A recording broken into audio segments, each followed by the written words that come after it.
sida ugu fudud ee aad ku ogaan karto qofka sida dhabta ah ku jecel adiga kadib daraasad laga sameeyay arrimaha jacaylka xaqooyin cilmi baadhiseed iyo sidoo kale baaritaano kale oo fara badan halkan waxaan kugu soo gudbinayaa ilaa 7 calaamadood oo aad ku ogaan karto in qofka aad la socoto uu si dhab ah ku jecel yahay iyo in kale haddii dhammaan calaamadaha ku sheegi doono oo dhan ama intooda ugu badan aad ku aragto qofka waxa xaqiiqo ah inuu dareen jacayl ku hayo qofkaas qaybta dambe ee muuqaalka waxaan kula wadaagi doonaa talooyin iyo digniino aan filayo in aad iyo aad ku anfici doonaan kuwaas oo qaybta ugu muhiimsan muuqaalka fadlan ila joog dhamaadka muuqaalka si aad wax badan uga faa'iido balse haddii ay tahay markii kugu horeysay aadna soo booqanayso fadlan waxaan ka codsanayaa inaad channelka subscribe saarto sidoo kale furtagna balaalka si aad u hesho muuqaalada dambe ee soo dhigi doono muuqaalkan aad like garayso inta markaad samayso ku soo dhow muuqaalka oo faahfaahsan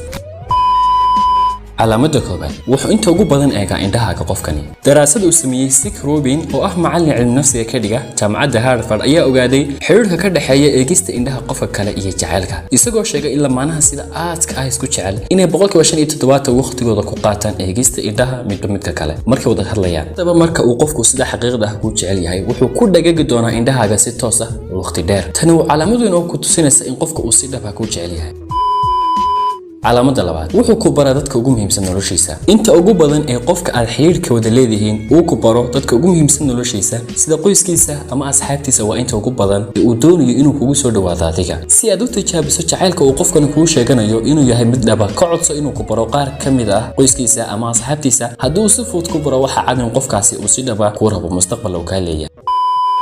calaamada saddexaad markasta wuxuu kala hadlaa mustaqbal si aad u ogaato in qofku si dhab ah ku jecel yahay waa inaad u kurgashaa waxyaabaha uu markasta kala hadlo markaad wada sheekaysanaysaan haddii uu had iyo jeer kala hadlo arrimo mustaqbal sida magaalada aad ku wada noolaan doontaan meesha warusku ka dhici doono carruurta aad dhalin doontaan sida uu tarbiyada lahaydeen iyo waxyaabo la mid ah waxa cadaan ah in qofkaasi uu dareen dhab ah ku hayo doonayna inaad noqoto mustaqbalkiisa balse haddii uu qofku mar waliba macan iyo xabiib uu ku hayo oo wax mustaqbalka ku saabsan aanu kala hadlaynin farba ku goday kumalihi ka dhaqaaq ee waa inaad samaysaa baaritaano dheeri ah si aad xaqiiqada dibadda u keento calaamada afraad uu ku dhageysta had iyo jeer waa mid ka mid ah cadeymaha ugu waaweyn ee aad ku ogaan karto in qof si dhab ah ku jecel yahay iyo in kale ma yahay mid marka aad u sheekaynayso ama aad la hadlayso ku dhagaalaciya sida inuu erey kasta oo afkaaga ka soo baxaya uu doonayo inuu qabto oo aanu ka fakan mise waa qof marna ku soo eegaya marna ka jeesanayo aan attention badan ku siinin qofkan markasta oo uu qofku si fiican kuu dhageysto waa markasta oo uu xiiseynayo hadalkaaga markasta oo hadalkaaga xiiseynayana waa markasta oo uu dareen ku hayo adiga calaamada shanaad wuxuu kula wadaagaa wax kasta oo noloshiisa ku soo kordha markasta uu qofku kaaga sheekayo noloshiisa horeeto ama dambeeto waa markasta uu qofku kalsooni iyo aaminad dheeraada kugu qabo adiga markasta oo uu arko inaad tahay tiir noloshiisa ka mid ah kaasoo aanu ka cabsi qabin haba yaraatee inuu meesha ka baxo marnaba sidoo kale dhammaanteen dadka aynu jecelnahay waxaynu la wadaagnaa wax kasta oo nolosheena kusoo biira sida shaqooyin cusub safar cusub aynu geli rabno iyo wax kasta oo inagu soo siyaada haddaba qofkani ma kuu sheegaa waxyaabaha ku soo kordhay hadba mise isaga oo waxyaabo cusub wada ayaad aragtaa haddii wax kasta uu kusii ogeysiyo ka hor inta aanu samayn waa qof aad ku daneeya adiga waana qof aad noloshiisa muhiim ka tahay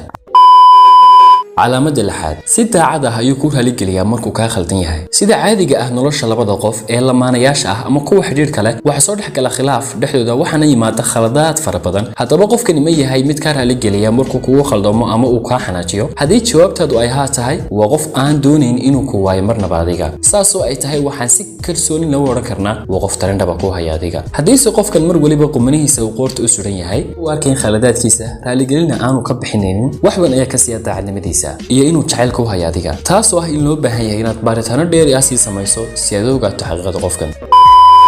calaamada toddobaad wuxuu xasuustaa waxyaabaha yaryar waxaa dhici karta maalmaha ka mid ah inaad isku daydo inaad uga sheekayso qofkan cuntooyinka ay kugu baxdo ama aad iyo aad ka u jeceshahay uuna adoo hadalkiiba dhammaystirin kugu dhaho waad ii sheegtay markaad dhahdo goormo ayaan kuu sheegay inuu kugu dhaho bishii 8 ku 888 maalinkii 3 habeenimo waa adigii ii sheegay inaad jeceshahay laxooxda maniqale bariiska dalacbilaashka iyo sidoo kale baastada sokorta leh laakiin sidee ku xasuusataa waqtigaas waqti hore ayay ahayd ay ka soo hadho waxaan uga soconaa qofkani wuxuu xasuustaa waxyaabaha yaryar ee aad sida lama filaanka iskaga tiraahdo taasoo cadana inuu qofkaasi si dhab ah ku jecel yahay